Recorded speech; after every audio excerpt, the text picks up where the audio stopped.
Assalamualaikum warahmatullahi wabarakatuh.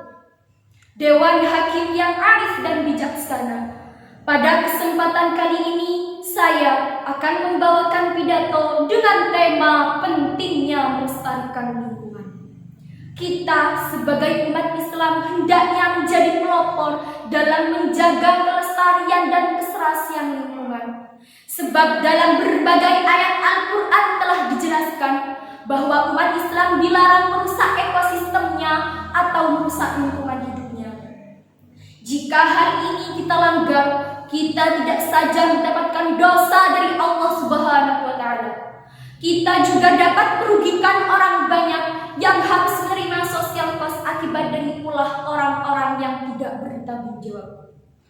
Dikaitkan dengan hal ini, Allah Subhanahu wa Ta'ala berfirman yang artinya, oleh karena itu telah kami tetapkan suatu hukum bagi Bani Israel, bahwa barang siapa yang membunuh seorang manusia bukan karena orang itu membunuh orang lain dan bukan karena berbuat kerusakan di muka bumi, maka seakan-akan dia telah membunuh seluruh manusia di muka bumi ini. Dan barang siapa yang telah memelihara kehidupan seorang manusia, maka seolah-olah dia telah memelihara seluruh kehidupan manusia di muka bumi ini. Dan sesungguhnya telah datang kepada mereka Rasul-Rasul kami yang telah membawa keterangan-keterangan yang jelas. Kemudian banyak di antara mereka sesudah itu sungguh melampaui batas dalam berbuat kerusakan-kerusakan. Quran Surah Al-Ma'idah ayat 32. Dari ayat tersebut sangatlah jelas bahwa Allah Subhanahu wa Ta'ala membolehkan menghukum orang-orang yang telah berbuat pengerusakan di muka bumi. Pengerusakan di muka bumi dengan arti luas, yakni pengeboman tanpa alasan, mengebom masyarakat sipil ketika berperang, merusak hutan, mencemarkan daratan dan lautan dengan bahan beracun dan berbahaya, pembocoran radioaktif, dan mengepras bukit untuk kepentingan pribadi dan sebagainya.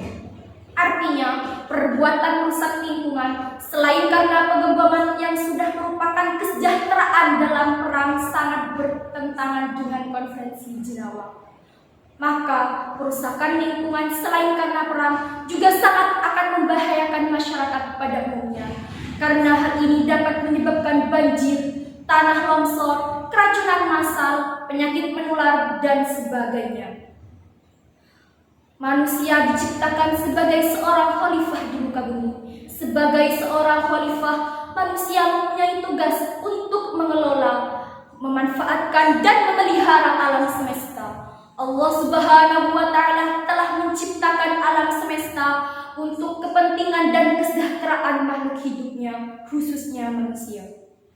Banyak keserakahan dan perlakuan buruk manusia terhadap alam dapat menyengsarakan manusia itu sendiri.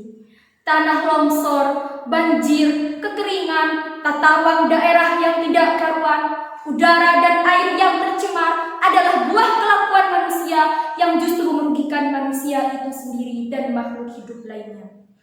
Sebelum saya akhiri pidato ini, dapat disimpulkan bahwa umat Islam mengajarkan manusia untuk senantiasa menjaga lingkungan.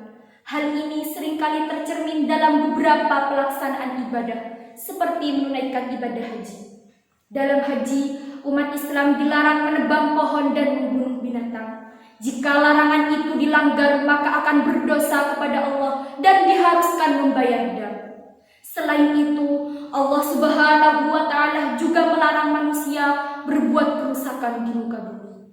Kiranya hanya itu yang dapat saya sampaikan. Mohon maaf apabila terdapat salah dan khilaf saya dalam penyampaian. Akhirul kalam.